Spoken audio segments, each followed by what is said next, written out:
Kemudian Nabi sampaikan lagi dalam riwayat yang lain, anna Rasulullah qala qad aflaha man aslama wa kana rizquhu kafafan wa qanna'ahu Allah.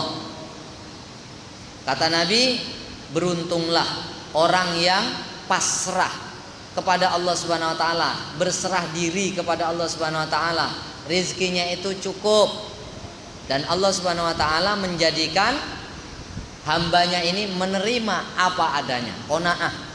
Jadi untung orang yang hidupnya seperti ini, orang yang berserah diri kepada Allah, kemudian orang yang rezekinya pas-pasan dan dia sabar menerima apa yang sudah Allah Subhanahu wa taala karuniakan. Untung orang yang seperti ini, kata Nabi. Kalau di dalam riwayat yang lain Nabi sampaikan, tuba liman hudiya ilal Islam wa kana aishuhu kafafan wa qana'a. Untung betul ya, kata Nabi, beruntung orang yang telah diberi petunjuk kepada Islam, orang yang diberi hidayah. Beruntung orang yang diberi hidayah, kemudian hidupnya itu pas-pasan. Dia dapat hidayah, terus hidupnya pas-pasan, terus dia terima apa adanya. Ya untung. Kalau tadi kan pertama riwayatnya, beruntung orang yang tawakal, orang yang memasrahkan, orang yang pasrah kepada Allah Subhanahu wa taala, rezekinya pas, terus terima apa adanya.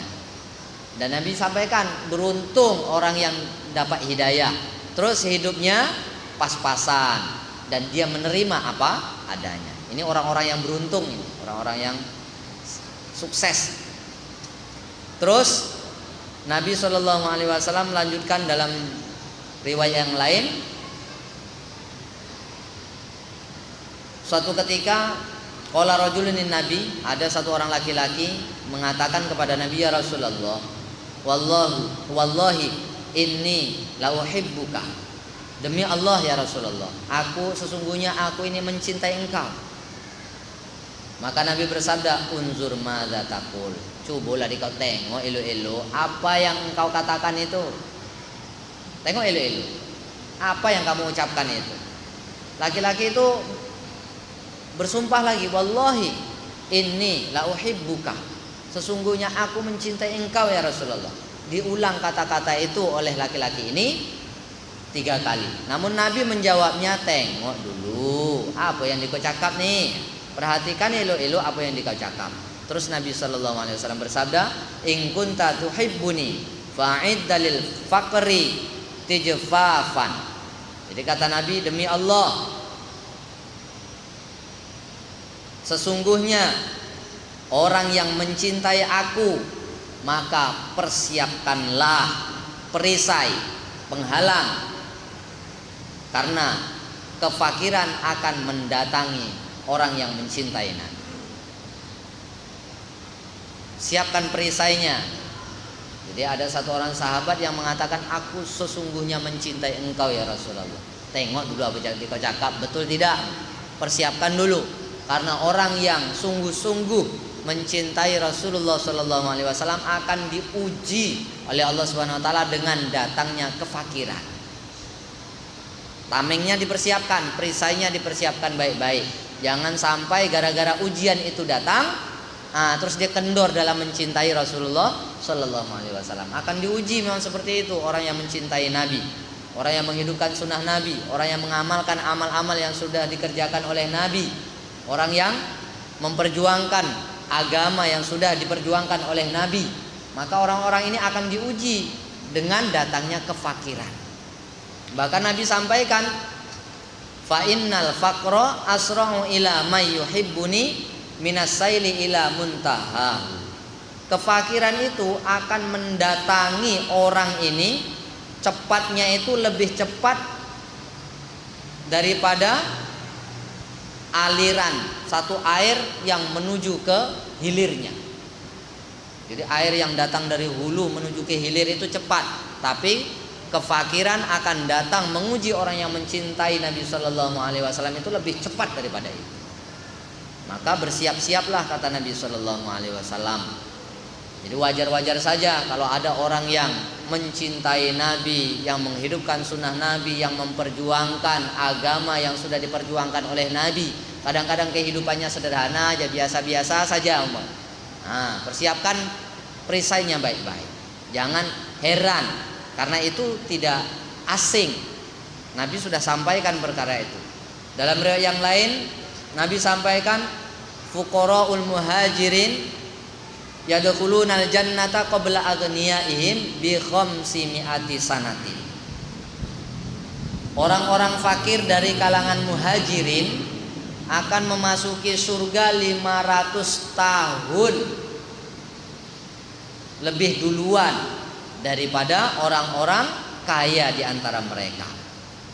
Jadi orang-orang miskin itu akan lebih dulu masuk surga 500 tahun daripada orang-orang kaya.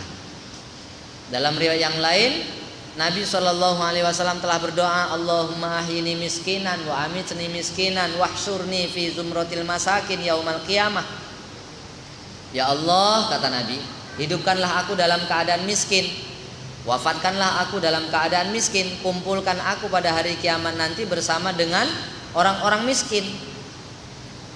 Faqalat Aisyah, maka Aisyah radhiyallahu anha bertanya kepada Nabi sallallahu alaihi wasallam, "Lima ya Rasulullah? Ngapa kok begitu ya Rasulullah? Kok kamu doa agar hidupnya miskin, agar mati dalam keadaan miskin, agar berkumpul dengan orang-orang miskin? Ngapa ya Rasulullah?" Kata Nabi, "Innahum yadkhulunal jannata qabla aghniyaihim bi arba'ina kharifan." Sesungguhnya, kata Nabi, orang-orang miskin itu, mereka itu akan dimasukkan oleh Allah Subhanahu wa taala ke dalam surga 40 tahun sebelum orang-orang kaya dimasukkan ke dalam surga. Orang miskin itu lebih dulu masuk surga 40 tahun dibandingkan dengan orang-orang kaya. Faqalat Aisyah,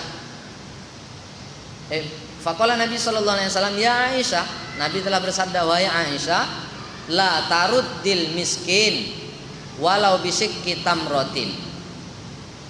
Wahai Aisyah, janganlah kamu menolak orang-orang miskin walaupun hanya dengan memberikan secuil kurma. Jangan kamu menolak kedatangan orang-orang miskin ke rumah kamu, hai Aisyah, walaupun kamu hanya bisa memberinya secuil kurma. Ya, kalau orang miskin datang ke rumah kita, jangan ditolak. Karena ini pesan Nabi kepada Aisyah.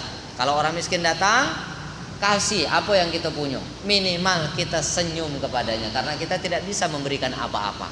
Minimal kita kasih senyuman kita.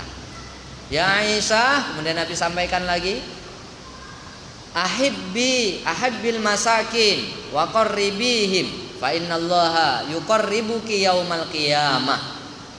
Wahai Aisyah, cintailah, sayangilah orang-orang miskin, dekatilah mereka, karena Allah akan mendekatkan kepadamu pada hari kiamat. Karena Allah akan mendekat kepadamu pada hari kiamat. Jadi kita ini diperintahkan oleh Nabi agar kita ini mencintai orang-orang miskin, menyayangi orang-orang miskin, karena Nabi itu sendiri miskin. Nah, itu. Jangan kita benci dengan orang-orang miskin. Tak ada orang yang nak miskin hidupnya.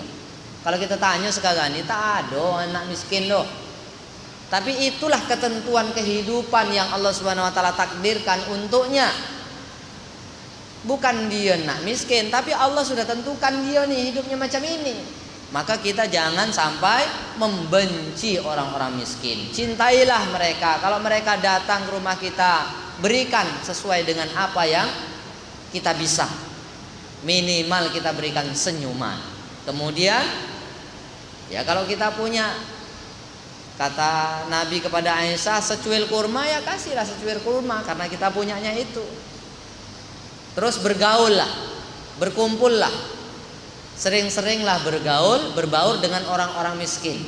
Karena banyak bergaul dengan orang miskin ini akan menghilangkan sifat-sifat mazmumah, akan menghilangkan sifat-sifat yang tak elok dalam hati seseorang, dan akan menumbuh suburkan sifat-sifat mahmudah, sifat-sifat yang dipuji.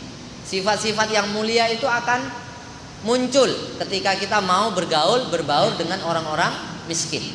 Sifat syukur akan datang kepada kita, sifat qanaah akan datang kepada kita, sifat sabar akan datang kepada kita kalau kita sering bergaul dengan orang-orang miskin. Tapi kebalikannya, orang yang sering bergaul dengan orang-orang kaya, dengan orang-orang yang punya jabatan, maka yang akan timbul apa? Kesombongan, angkuh, lagak, sifat-sifat yang mazmumah yang akan timbul. Maka Nabi sampaikan kepada Ibunda Aisyah, bergaullah dengan orang-orang miskin, dekatlah dengan orang-orang miskin, karena Allah akan dekat di akhirat nanti kepada orang yang mau dekat dengan orang-orang miskin. Kemudian Nabi sampaikan, yadkhulunal fuqara'ul jannah qabla aghniya bi 500 am nisfi yaum. Orang-orang fakir itu akan masuk surga terlebih dahulu daripada orang-orang kaya 500 tahun, sama dengan setengah hari di akhirat. Ini kabar-kabar yang sudah disampaikan oleh Nabi agar di dalam hati kita ini ada sifat tawakal kepada Allah Subhanahu wa taala. Agar kita ini pasrah diri kepada Allah Subhanahu wa taala setelah kita berusaha, berikhtiar, kita sudah bekerja. Kemudian hasilnya memang sudah ditentukan oleh Allah, kita terima. Kita tawakal kepada Allah, kita serahkan kepada Allah Subhanahu wa taala. Jangan menyesali ketetapan hidup yang sudah Allah tetapkan kepada kita. Di dalam riwayat yang lain Nabi telah bersabda, ma mala'a adamiyun wi'a syarron min batni hasbul adami luqaimatu yuqimna sulbahu fa in ghalabat al adamiyya nafsuhu fasulusun lit ta'am wa sulusun lisyarab wa sulusun lin nafs. Kata Nabi, tidaklah anak Adam itu memenuhi tempat yang lebih buruk daripada perutnya. Maksudnya tempat yang paling buruk untuk dipenuhi adalah perut. Jadi perut ini dianjurkan oleh Nabi agar tidak penuh. Ukur perut anak Adam itu dengan beberapa ukuran. Di antaranya yang sudah diajarkan oleh Nabi, sepertiga untuk makanan, sepertiga untuk minuman, sepertiga untuk nafasnya, untuk udara.